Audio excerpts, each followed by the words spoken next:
guys, sampai di sini. Dan di video kali ini kita akan membahas cerita dari I Have a Dragon on My Body. Tapi sebelum gue mulai ceritanya, gue mau berterima kasih dulu nih bagi kalian yang udah mensupport channel ini melalui donasi, mau super thanks ataupun saweria. Yang pertama ada Arif54026. Katanya, Min, cuma bisa segini aja. Semoga berkah, sehat-sehat selalu, Min. Gak apa-apa, berapapun Mimin terima kok. Thank you ya Arif54026 buat donasinya. Selanjutnya ada Fatli. Katanya, Min, Tomb Raider King, Min, belum ada yang bahas, semoga jadi konten. Waduh, kalau Tomb Raider nih manhwa Korea guys. Sedangkan Mimin sekarang bahasnya manhwa Cina. Kalau Korea rawan copyright. Tapi nanti mungkin Mimin bikin channel tumbal kali ya, buat ngepost yang manhwa yang rawan-rawan. Thank you ya Fadli buat donasinya. Selanjutnya ada e-gamer sports. Katanya, hadir bang, siap. Terus e-gamer sports lagi ada, rajin upload terus Min. Siap, pasti rajin terus kok. Ada lagi e-gamer sports lagi. Katanya, buat beli mie glass. Terus e-gamer sports lagi nih. Katanya, hadir bang, siap. Sering-sering absen ya. Thank you ya e-gamer sports buat donasinya. Selanjutnya ada Acil. Katanya, halo bang, semoga bermanfaat. Siap, thank you ya Acil buat donasinya. Selanjutnya ada e-gamer sports lagi nih. Katanya buat beli permen Yudi. Sip, thank you. Thank you ya e-gamer sports buat donasinya. Selanjutnya ada Rizky. Katanya, semangat, maaf baru ngasih sedikit dulu. Gak apa-apa Rizky, berapapun Mimin terima kok. Thank you ya Rizky buat donasinya. Selanjutnya ada e-gamer sports lagi nih. Katanya, halo Min, sehat selalu ya. Siap, thank you doanya. Thank you ya e-gamer sports buat donasinya. Selanjutnya ada Asep. Katanya, sorry bang ngasih segini, soalnya semua uang THR saya diambil mak saya. Siap, aman, gak apa-apa. Ayo, siapa yang pernah uang THR-nya diambil mak? Komen ya, pengen tahu nih siapa aja yang ngerasain. Thank you Asep buat donasinya. Selanjutnya ada Bandit. Katanya, sisa bagi hasil kemarin, nyolong duit mak lu ya. Kalau gitu sering-sering nyolong, biar lebihannya ke Mimin terus. Thank you ya Bandit buat donasinya. Buat kalian yang mau mensupport channel ini dengan donasi, atau emang sekedar mau beli Mimin kopi, kalian bisa pilih antara super thanks atau saweria. Gue sih gak masalah kalian pilih yang mana. Cuma kalau bisa lewat saweria aja. Soalnya kalau YouTube potongannya gede, 30%. Kalau saweria cuma 5%. Untuk link saweria kalian bisa klik aja di atas kanan nih, atau bisa cek di kolom deskripsi. Tapi kalau mau support, gak harus donasi kok. Dengan kalian nonton sampai habis dan memberikan like pada video ini, itu udah ngebantu banget buat support channel ini. Oh iya, kalian juga bisa join nih ke grup Telegram komunitas cerita manhwa yang baru. Untuk linknya, gue tampilin di layar ya. Tapi kalau malas ngetik, cek aja kolom deskripsi. Di sana, kalian bisa sharing nih topik seputar manhwa dan kawan-kawan, dan juga ketemu teman baru. Kalau mau info terbaru dari Mimin, misalnya upload kapan atau misalnya ada telat upload, Mimin pasti akan langsung infokan di Telegram. Makanya, jangan lupa join ya. Nggak perlu berlama-lama lagi, kita mulai aja ceritanya.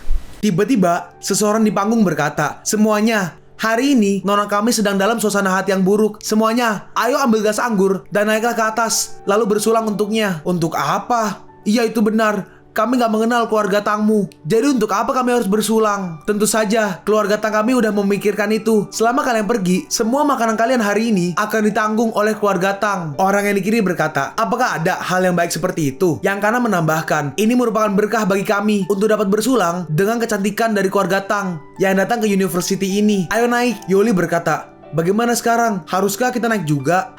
Aku gak peduli. Dia sangat cantik. Aku benar-benar ingin minum dengannya. Tapi jika aku naik, sepertinya itu akan sangat tidak sopan. Aku gak bisa mengambil keputusan. Monan, bagaimana menurutmu? Jangan pergi. Lalu orang tadi menghampiri mereka. Dia berkata, kalian kenapa gak naik untuk bersulang? Monan berkata, dia hanya gadis manja yang keras kepala. Dia gak memenuhi syarat untuk membuatku bersulang. Kau sungguh lancang. Seorang wanita menghampiri Monan dan berkata, teman, kenapa kau harus melakukannya? Semua orang hanya mencoba untuk bersenang-senang. Gak ada salahnya untuk bersulang. Sun Haopo berkata, benar, saudaraku ini baru aja datang ke Yangqing dan dia gak tahu apa-apa. Jangan salahkan dia, kami akan segera naik ke sana. Yoli berkata, saudaraku, kau gak perlu menderita untuk menjadi pahlawan. Ayo cepat. Terlambat, bocah bau. Lelaki tua ini akan mengajarimu bagaimana caranya menjadi laki-laki. Orang dari keluarga Tang itu menyerang, tapi dengan mudah Monan menghajarnya. Hanya kau sendiri ingin mengajariku menjadi laki-laki. Apa ini? Cara menjadi laki-laki? Tampol terus. Kau ternyata. Aku kenapa? Kau masih gak mau pergi? Haopo berkata, Monan, kau sangat hebat, tapi dia adalah anggota keluarga Tang. Apakah baik-baik aja? Kau bahkan berani menampar wajahnya. Wei Hai menambahkan, tetapi kau terlihat sangat keren. Saat aku memikirkan betapa sombongnya orang itu barusan, itu benar-benar membuatku emosi. Yoli berkata, kalau begitu, kenapa kita nggak kembali aja dulu? Semua orang baru aja bertemu, dan seperti orang asing, mereka mungkin belum mengenali kita. Monan berkata, yang melakukannya adalah aku, bukan orang lain. Kau bisa kembali dulu. Jika orang-orang dari keluarga Tang mencarimu, katakan aja pada mereka bahwa akulah yang melakukannya, dan biarkan mereka mencariku. Apa yang kau bicarakan? Kita di sini bersama-sama. Jangan khawatir, selama ada aku, keluarga Tang masih harus memberi hormat kepada ayahku. Yoli menambahkan, benar, meskipun bukan keputusan yang baik untuk tetap di sini, tapi kita juga nggak akan pergi. Kalau begitu duduklah. Ayo kita lanjutkan makan kita. Wei Hai berkata, bagaimana dengan keluarga Tang? Haopo menambahkan, mereka nggak akan berhenti lalu turun ke sini kan? Lalu Tang Cici lewat, mereka tidak akan turun. Dalam hati Monan, sepertinya dia masih sedikit sadar diri. Bagaimanapun juga, cepatlah makan. Kita akan ada pertemuan kelas nanti. Benar, aku nggak ingin melewatkan pertemuan dengan guru cantik. Mereka pun pergi ke kelas. Untungnya aku datang tepat waktu. Aku harus memberikan kesan yang baik kepada guru cantik itu di hari pertama masuk. Wow, dia benar-benar cantik. Iya, benar aja, Yancing emang berbeda. Padahal dia beberapa tahun lebih tua daripada kita. Halo semuanya, aku yakin udah banyak dari kalian yang mengenalku. Namaku Tao Yuexi, dan aku guru penasihat kalian. Itu bibirnya. Bibirnya waduh. Bibirnya penyok. Nih, gua zoomin buat kalian nih. Lihat. Apa itu bibirnya? Kalian tahu gak? Ini di sini fotonya dia mirip yang suka makan kacang di Ice Age. Nih, matanya jaraknya jauh banget. Lanjut. Haopo berkata, aku ingin mencalonkan diri sebagai ketua kelas agar aku sering bertemu dengannya. Kemudian, aku akan mendapatkannya dalam waktu 1 bulan. Jangan sampai kau melewatkan kelas di masa depan, atau aku mungkin akan menjadi bagian keluarga Yuexi ketika kita bertemu. Apa kau mengerti?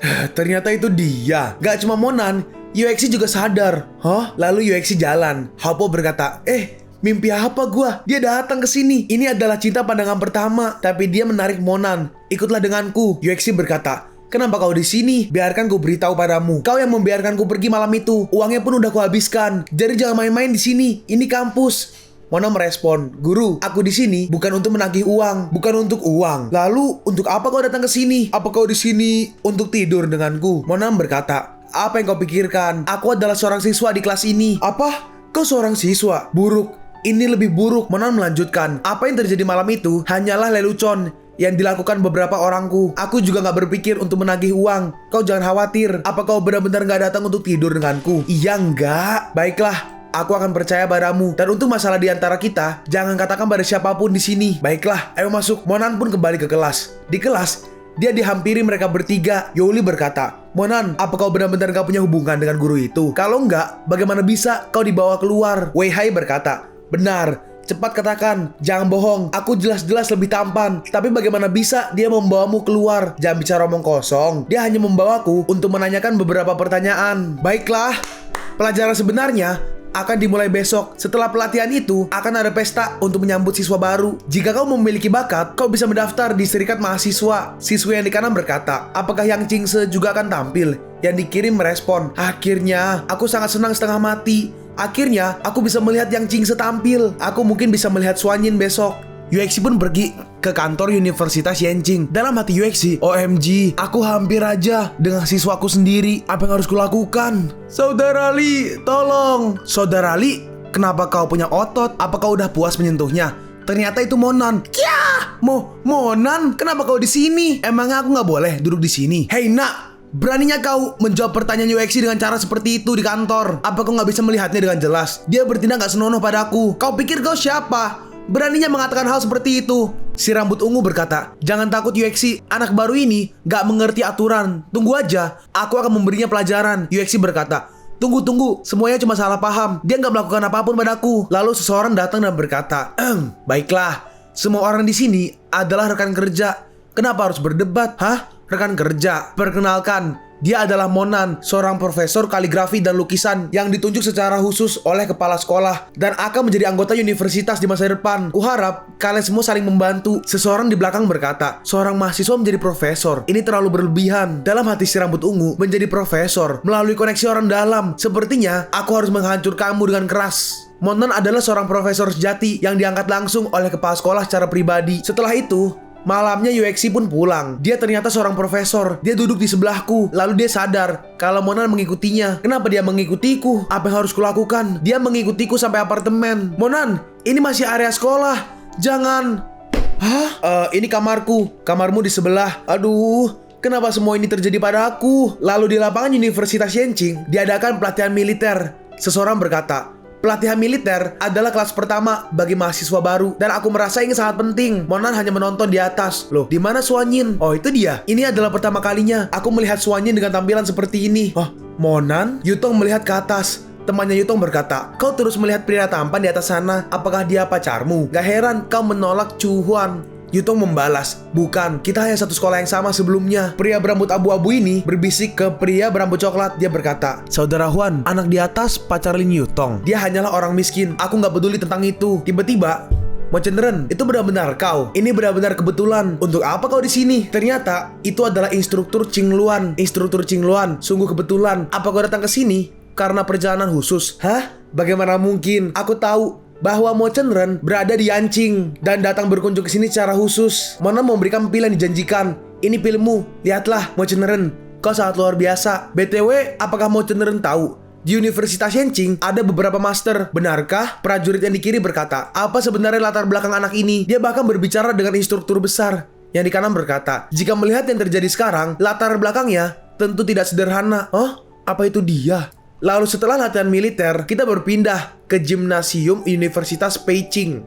Seseorang berkata, apa kau udah mendengarnya? Yang Qingse akan datang ke pesta tahun baru. Seorang lagi menambahkan, bintang-bintang besar lain juga datang untuk menyambut tahun baru. Hao Po berkata, saudara keempat, kau benar-benar diberkati kali ini. Kau bisa melihat penampilan Qingse. Monan berkata, aku menantikannya. Di kerumunan, seseorang berkata, semua mahasiswa baru bisa masuk dengan ID. ID itu kartu tanda pengenal. Siapapun yang berani bermain-main akan menerima kerugian. Lalu kita melihat orang yang dihajar Monan waktu itu. Dia berkata, saudara Feng, itu anaknya. Dia berani mendekati ipar Changqing dan juga menyakiti saudara kita. Oh, jadi itu dia. Mereka menghampiri Monan dan berkata, teman, aku curiga kalian membawa barang-barang berbahaya. Pergi ke sana dan menempellah ke dinding. Kita perlu memeriksa kalian. Wei Hai berkata, apa kau yakin hanya ingin memeriksa aja? Youli berkata, ada begitu banyak orang di sini. Kenapa kau hanya memeriksa kami? Bagaimana bisa kalian serikat mahasiswa berlaku tidak adil? Aku tidak adil. Beraninya kau menuduhku. Percaya atau enggak, aku bisa memastikan kalian semua dikeluarkan. Aku akan mengatakannya untuk terakhir kalinya. Cepat lakukan. Sekarang juga. Gimana kalau aku nggak mau? Wei Hai berkata, semuanya. Apa kalian pernah melihat bagaimana mereka menggertak orang? Sangat gak masuk akal untuk membuat masalah. Yuli berkata, ayahku adalah bos transportasi Fang. Jika kau menyentuh saudaraku, aku gak akan membuatmu merasa lebih baik. Ternyata kau tua muda transportasi Fang. Apa kau tahu bahwa keluargaku akan bergabung dengan keluarga Chow untuk memasuki industri transportasi? Menurutku, masa jaya keluarga Fang udah berakhir. Pamanku adalah kepala departemen. Apa yang bisa kau lakukan padaku? Berlutut kau sekarang. Monan berkata, baiklah saudara-saudaraku, aku yang akan mengurusnya. Kau menyerah. Monan maju dan langsung menampar orang itu. Monan, kau berani menamparku? Tunggu aja, akan kubuat kau dikeluarkan. Lalu Monan menamparnya lagi. Saudara Feng, kau menggunakan otoritas untuk mengancam siswa lain. Ini adalah pelajaran untukmu. Kalian yang lain, mau coba juga? Hei, ayo cepat, bawa saudara Feng ke rumah sakit universitas. Saat di dalam, wow, saudara Monan. Monan mulai terkenal guys. Yang Qingse. Dalam hati Monan, Suanyin harusnya ada di dekat sini. Oh itu, ketemu. Suanyin jalan di panggung. Tapi di panggung, ada yang mengikutinya. Orang itu, kenapa dia mengikuti Suanyin? Suanyin sedang menelpon. Yang, apa yang ingin kau katakan? Aku tidak akan menghadiri perjamuan karena itu diundang oleh keluarga Ye. Kau bukankah biasanya selalu seperti ini? Lalu Monan menghampirinya. Dia berkata, kenapa kau mengikutinya? Orang itu menyerang, tapi Monan menahannya. Dan Monan menyerang balik. Orang itu pun ditahan ke tanah. Katakan, siapa kau? Dan siapa yang mengirimmu ke sini? Lalu orang itu menembakkan sesuatu dari mulutnya. Tapi dengan mudah Monan menghempaskannya. Lalu dia dilempar ke tembok. Temboknya sampai hancur. Lalu tiba-tiba ada granat yang masuk ke dalam ruangan Suanyin. Tapi granat itu ditangkap. Ternyata yang menangkap itu Monan. Orang ini terlihat familiar. Apa itu dia? Suanyin, apa kau baik-baik aja? Hah, bagaimana bisa itu Monan? Monan berkata, tidak apa-apa. Ini hanya mainan granat yang dilempar oleh beberapa teman. Lalu kenapa kau ada di kamar mandi wanita? Aku barusan lewat dan aku masuk ketika aku mendengar teriakanmu. Kalau begitu, cepatlah pergi. Ini akan buruk jika ada yang melihat. Baiklah, kalau kau baik-baik aja. Monan pun keluar. Saat di luar, orangnya udah kabur. Apakah pria itu lari? Lalu saat Monan jalan, dia merasa ada orang di sana. Saat dia ke sana, Cuhui, kau lagi? Saudaraku, jangan salah paham. Aku tidak... Saudaraku, kameraku. Saat Monan melihat, dia melihat orang yang Monan lawan tadi. Dalam hati Monan, beruntungnya dia memotret orang ini. Jadi aku bisa memerintahkan daftar rahasia untuk mencari informasi orang ini. Kirimkan foto ini pada aku nanti. Baiklah saudaraku. Lalu Monan sadar ada luka di tangannya. Saudaraku, takmu berdarah. Monan berkata, jika kau mengambil fotoku lagi, percaya atau enggak, kepalamu yang akan berdarah. Maaf, refleks, kebiasaan, profesional. Lalu Monan kembali ke stadion. Cingse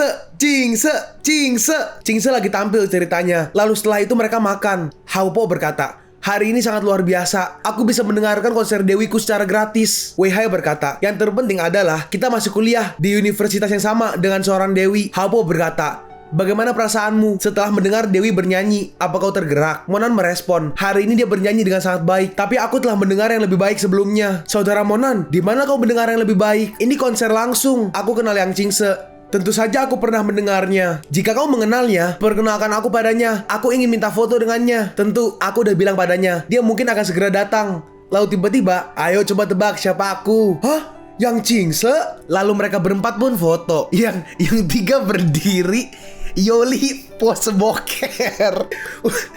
WC duduk lagi. Hei, biar kulihat. Cingse berkata, bagaimana kabarmu? Teman sekamarmu sepertinya sangat antusias. Monan berkata, mereka adalah sekumpulan harta yang hidup. Lalu Yutong bersama orang yang bisik-bisik tadi saat latihan militer. Mereka bertiga datang ke tempat yang sama. Yutong berkata, saudara Yun, ini waktu yang tepat untuk merayakanmu menjadi kandidat tim khusus. Yang rambut coklat berkata, saudara Yun, apakah menurutmu itu bidang besar Yang Cingse? Sepertinya iya. Yutong berkata, Yang Cingse dan aku adalah teman sekelas di sekolah sebelumnya. Bagaimana jika aku mengajakmu untuk saling mengenal? Saudara Yun berkata, karena kalian teman, maka tidak apa-apa untuk saling mengenal. Yutong menyapa, hai Cingse, hai Monan, dan juga yang ada di sana. Yutong merespon, Yutong, udah lama sejak aku melihatmu. Cingse, izinkan aku memperkenalkannya padamu. Ini adalah Xiao Qingyun, junior, senior, dan wakil ketua taekwondo. Dan sekarang menjadi anggota tim khusus. Qingyun menghampiri Cingse dan berkata, senang bertemu denganmu. Yutong agak terlalu melebihkan. Aku hanya kandidat. Yutong menghampiri Monan dan berkata, BTW Monan, kau melukai si Ma Feng hari ini. Nanti Xiao Qingyun akan minum bersama dan biarkan dia membantumu. Buset, Monan masih direndahin. Bukannya Yutong udah tahu ya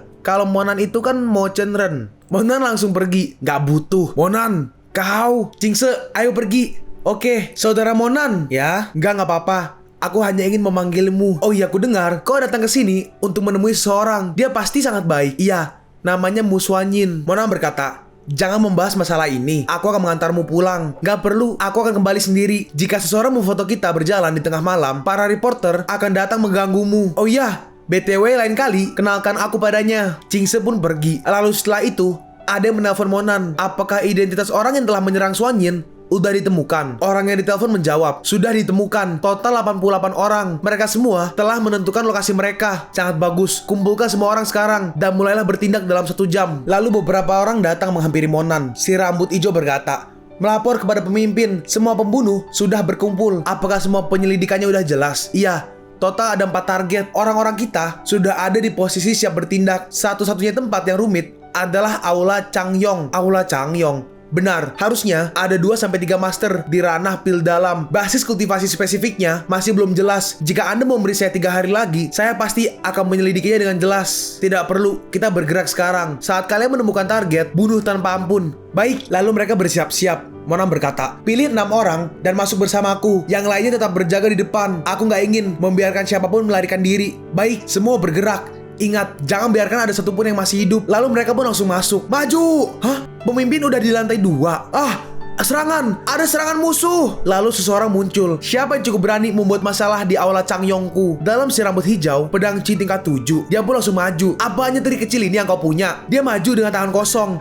Tapi tiba-tiba, Dia memegang pedang dan langsung menusuk orang itu. Semuanya menyebar dan lindungi pemimpin. Baik, Monon menghajar semuanya sampai dia sampai ke atap. Di atap, ternyata ada yang lari menggunakan helikopter. Jangan pernah berpikir kau bisa lari. Si rambut hijau berkata di walkie-talkie. Ye Ying, tembak jatuh helikopternya. Diterima. Dia pun mulai menembaki helikopternya. Berita buruk, target di luar jangkauan penembak jitu. Lalu Monan mengambil sebuah tombak yang dipakai ayahnya Chihong atau Chai Hong. Saatnya kau jatuh. Lalu Mona melemparnya dan berhasil mengenai helikopternya. Helikopternya langsung meledak. Mona berkata, bersihkan sisanya segera, jangan meninggalkan jejak. Baik, lalu Suanyin bangun. Apakah barusan itu mimpi? Ada apa Suanyin? Apa kau mimpi buruk? Enggak apa-apa. Temannya Chingse masuk ke kamarnya dan berkata, atau karena kau baru aja tiba di asrama dan sekarang kau merindukan rumah? Suanyin merespon, tidak. Aku hanya tidak bisa tidur. Aku punya obat untuk insomnia. Aku biasanya memeriksa posting media saat malam hari untuk memastikannya berfungsi dengan baik. Lihat, yang Chingse ini sangat cantik dibandingkan denganmu. Sini, biar ku lihat. Hah? Ini adalah siapa orang di foto ini? Kenapa dia punya gelang seperti itu? Apa dia saudara pengintai itu? Oh, dibilang itu bukan dia. Dia nggak sengaja memotretnya. Dalam hati Suanyin, ada darah di sana. Mungkinkah sesuatu terjadi padanya? Lalu kita ke keesokan harinya di asrama guru Universitas Yenching. Kita melihat si rambut ungu. Yuexi, apa kau udah bangun? Aku mau beli kamu sarapan. Lalu Monan muncul. Jadi kau mau mencari masalah? Bukankah ini kamar guru Tao? Kenapa kau di sini? Dasar jalang. Aku sangat tergila-gila padanya. Tapi dia benar-benar bercinta denganmu. Oi, lihat tuh pakai mata. Lihat dengan jelas. Jelas-jelas ini kamarku. Dan kamarnya ada di sebelah sana. Luenchang, Yuexi, kau tinggal di sini. Pergi dari sini dan jangan pernah muncul lagi. Yuexi, kita berpindah ke halaman universitas. Mu Suanyin mencari fotografer yang mengambil foto itu. Dan Suanyin menunjukkan fotonya. Suanyin berkata, kau adalah orang yang mengambil foto ini. Apa kau bisa memberitahu siapa orang di dalam foto ini? Itu aku bisa memberitahumu, tapi kau nggak boleh mengatakan bahwa aku memberitahukannya. Suanyin setuju. Oke, aku nggak akan pernah mengatakannya. Dia adalah profesor kaligrafi kami dan kemungkinan dia ada di kelas seni lukis Tiongkok. Kalian pun sampai di penghujung video ini. Kalian mau tahu lanjutan chapter ini atau manhwa menarik lainnya? Makanya jangan lupa subscribe biar kalian gak ketinggalan kalau gue upload video baru. Jangan lupa like, komen, dan share ke teman-teman kalian supaya channel ini bisa lebih berkembang ke depannya. Segitu dulu dari video cerita manhwa. Gua Sabik undur diri. See you on the next video. Zaijian.